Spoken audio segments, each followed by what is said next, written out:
반갑습니다. 그라트입니다. 제 방송을 예전부터 들으신 분들은 아시겠지만 저는 지역농협에서 20년째 근무하고 있는 여신 책임자입니다. 흔히들 농협이면 안정적인 직장 아니냐, 연봉도 1억이 넘는데 뭐가 불만이냐 하시겠죠. 근데 솔직히 말씀드리면 매년 따라붙는 실적 압박, 또 인맥 관리, 동료들과의 끝없는 경쟁, 겉보기에는 괜찮아 보이지만 속은 늘 지쳐 있었습니다. 그래서 항상 그만둘까? 어떻게 하면 그만둘 수 있을까라는 생각을 수도 없이 했죠. 그런데 막상 회사를 그만둘 용기는 안 났습니다. 이유는 단 하나죠. 바로 가족인데요. 아이들 학원비, 생활비, 매달 꼬박꼬박 들어오는 월급이 없으면 너무 막막합니다. 아무것도 안 해도 월급만큼 현금 흐름을 만들 수는 없을까 늘 고민했지만 계산을 해보면 현실은 냉정했습니다.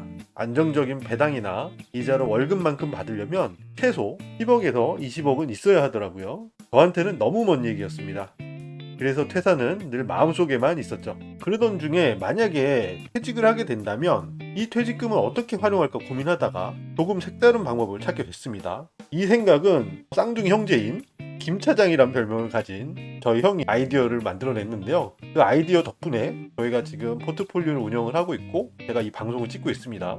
이 포트폴리오는 바로 레버리지 ETF와 커버드콜 ETF를 섞어서 운영을 하는 건데요. 보통 레버리지는 위험하다, 커버드콜은 수익이 제한적이다 이렇게 말씀들 많이 하시잖아요.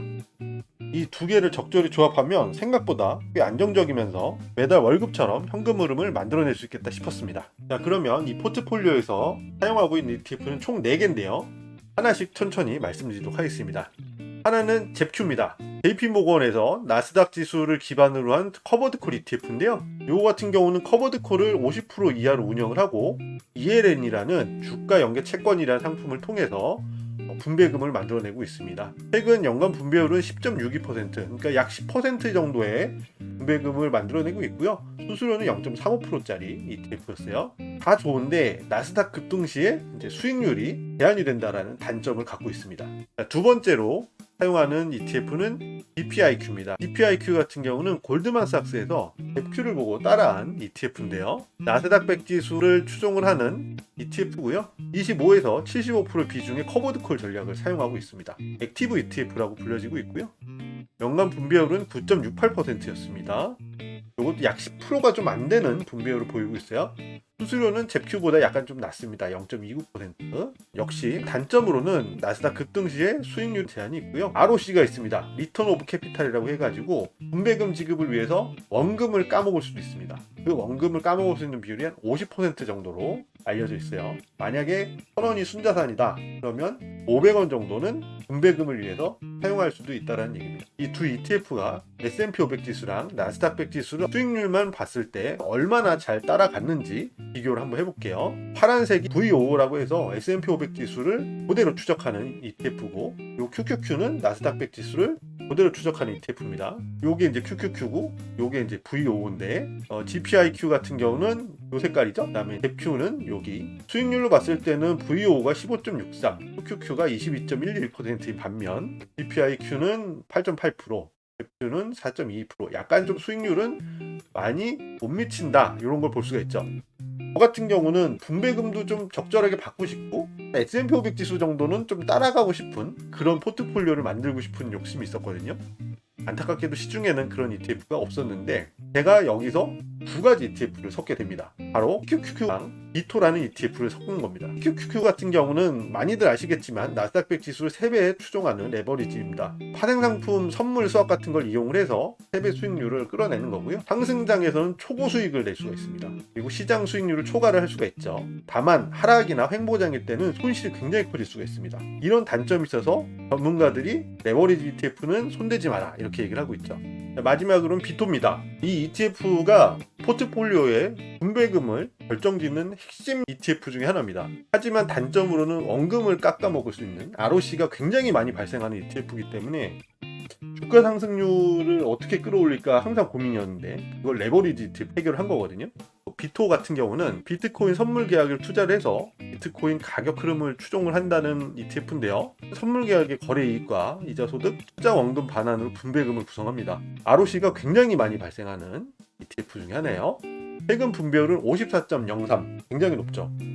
이 ETF 덕분에 월급만큼에 준하는 현금 흐름을 발생할 수가 있었습니다. 이 네 가지 ETF 한번 수익률을 비교를 해보죠. 최근 1년만 비교를 한번 해봤어요. 여기 TQQQ 같은 경우는 38% 수익률, 그 다음에 GPIQ 같은 경우는 8.98, 그 다음에 갭Q 같은 경우는 4.03, 비토는 마이너스 4.54%. 이렇게 수익률을 보이고 있었어요. 요 네 가지를 합치면 이 VO, S&P 500 지수를 한 배 추정한 ETF죠. 요거랑 어느 정도 비슷하겠다라는 생각이 들긴 했었어요. 그러면은 이제 각 ETF의 분배율이 얼마 정도인지 좀 알아보자고요. ETF 체크 사이트에 들어가 보니까 TQQQ 같은 경우는 0.78%, GPIQ 같은 경우는 9.68%, 갭Q는 10.62, 비토 같은 경우는 56.57%. 그러니까 요거는 그냥 배당이 없다고 생각하면 되고, 이거는 9%, 요건 10%, 요거는 50%로 보고서 계산해 보도록 하겠습니다. 제가 으라차 명태 계산기라고 해가지고 엑셀 한번 만들어 봤어요. 요거는 제가 나중에 블로그에 업로드를 하도록 하겠습니다. 제가 퇴직을 하게 되면 퇴직금을 한 4억 정도 요 포트폴리오에 투입을 하려고 해요. TQQQ 같은 경우는 20% 투자를 하고, GPIQ는 30%, 갭Q는 30%, 비토는 20% 이렇게 투자를 하려고 하고 있습니다. 분배율은 제가 아까 말씀드린 분배율이고요. 이 비중 같은 경우는 개인적인 성향에 따라서 조정할 수가 있겠죠. 저 같은 경우는 이 GPIQ랑 갭Q에 가장 큰 비중을 좀 두고 싶었거든요. 얘네들은 약간 이렇게 겉절이, 사이드 뭐 이런 느낌? 이런 걸로 이 포트폴리오의 수익률과 분배율을 좀 풍성하게 해주는 그런 ETF로 곁들이는 거다 보니까 주력은 요겁니다. 자, 그럼 연간 분배 금액은 6,280만 원이 나오게 됩니다. 이건 과세 전이고요. 그러면 이제 내가 월 평균은 얼마 정도 받는 게 제일 중요하겠죠. 그러면 세금을 떼면 440만 원 정도 분배금을 받게 됩니다. 자랑은 아니지만 제가 받고 있는 월급보다는 좀 적긴 하지만 이 분배금과 제가 이제 중간중간에 뭐 프리랜서라든지 아니면 뭐 그냥 스트레스 안 받는 알바를 해도 그 알바비랑 이 분배금을 합쳐도 지금 받는 월급보다 훨씬 더 많을 것 같다라는 생각이 들어서 이제 은퇴를 할 수 있겠다 결정을 하게 되는 거죠. 자, 그러면 이 포트폴리오가 CAGR, 이제 연복리 수익률이죠. 그 다음에 이제 MDD, 최대 납폭률이 얼마 정도 되는지 벤치마크랑 비교를 한번 해보도록 할게요. 레버리지 앤 커버드 콜에서 LNC라 포트폴리오 이름을 지어봤습니다. 지금 요게 24년부터 25년까지의 이제 성과거든요. 연복리 수익률은 28.73%, MDD는 15.77%. 요 정도면 레버리지를 투자를 했던 저한테는 상대적으로 좀 낮은 그런 MDD입니다. 그다음에 잽큐 같은 경우를 가장 많이 투자하시는 경우가 많은데, 요거는 연복리 수익률이 이제 13.95, MDD는 마이너스 9.96. 수익률이 낮은 대신에 이제 MDD도 낮은 거죠. 실하게 낮은 것도 아니라서 저 같으면 이쪽에다 많이 투자를 할 것 같긴 합니다. QQQ는 22.62, MDD는 마이너스 10.09. QQQ보다도 수익률이 높아요. 높은 대신에 이제 MDD도 약간 더 높은 거죠. 그다음에 이제 이건 S&P 500 지수 21.41%, MDD는 7.53. 그러니까 이게 가장 스탠다드하죠. 요거에 비해서 이제 수익률은 높고 MDD도 높고, 그냥 고수익 고위험이죠, 상대적으로. 하지만 수익률을 더 높게 갖고 가면서 분배율도 더 높게 챙길 수 있다. 이 포트폴리오 괜찮은 것 같습니다. 제가 봤을 땐.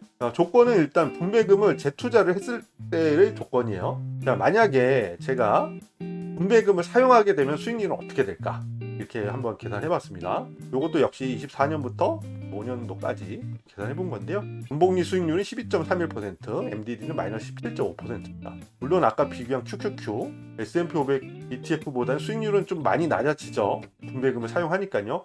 하지만 그래도 10% 정도 연복리 수익률을 보이고 있고, MDD도 뭐 10% 중반대면 저는 충분히 허용할 수 있지 않을까 이렇게 생각을 합니다. 이게 참 따지고 보면 꾸준하게 내 원금을 우상향을 해주면서 중간중간 배당금을 꾸준하게 줄 수 있는 포트폴리오가 될 수 있겠다, 이런 생각을 합니다. 퇴직을 하게 되면 대부분의 사람들이 뭘 해요? 프랜차이즈를 차리잖아요.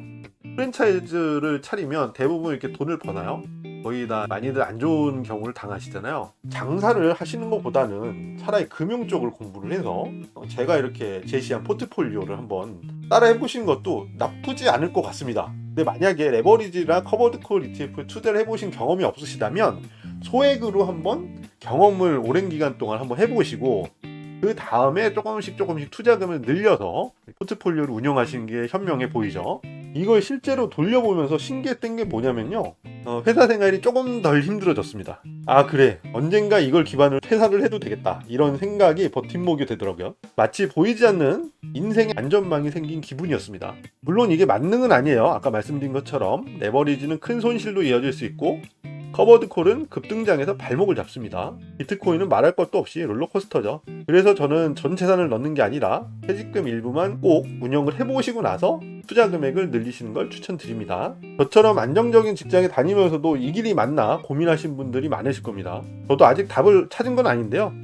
하지만 이렇게 새로운 방법을 시도해보면서 마음이 한결 가벼워졌습니다. 앞으로 이 포트폴리오가 얼마나 성공할지 알 수는 없지만 지금 이 과정만으로도 큰 힘이 되고 있습니다. 혹시 비슷한 고민을 하고 계신다면 여러분도 자신만의 현금 흐름 포트폴리오를 한번 고민해 보시길 바랍니다. 언젠가는 이렇게 밝은 얼굴로 가족들과 함께 퇴직을 할 수 있는 그런 날을 꿈꾸면서 말이죠. 자, 오늘 방송 보시면서 어떤 생각이 드셨나요? 아, 저 으라차라는 놈 정말 허무맹랑한 소리를 하고 있구나. 아니면 이거 정말 괜찮겠는데? 이렇게 갈리겠죠. 결과는 나중 가서 알 수 있을 겁니다. 하지만 제가 여태까지 투자를 하면서 경험한 바에 따르면 이 정도면 괜찮은 포트폴리오라는 생각이 듭니다. 제 오늘의 방송이 여러분들 나중에 퇴직 생활에 조금이라도 도움이 됐으면 하는 바람에서 이 영상을 찍게 됐고요. 이 영상을 찍는데 아이디어를 제공해준 저희 쌍둥이 형인 김 차장한테 감사 인사를 드립니다. 자, 오늘 제 이야기가 도움이 되셨다면 구독과 좋아요 부탁드리도록 하겠습니다. 그럼 다음 영상에 뵙도록 하겠습니다. 감사합니다.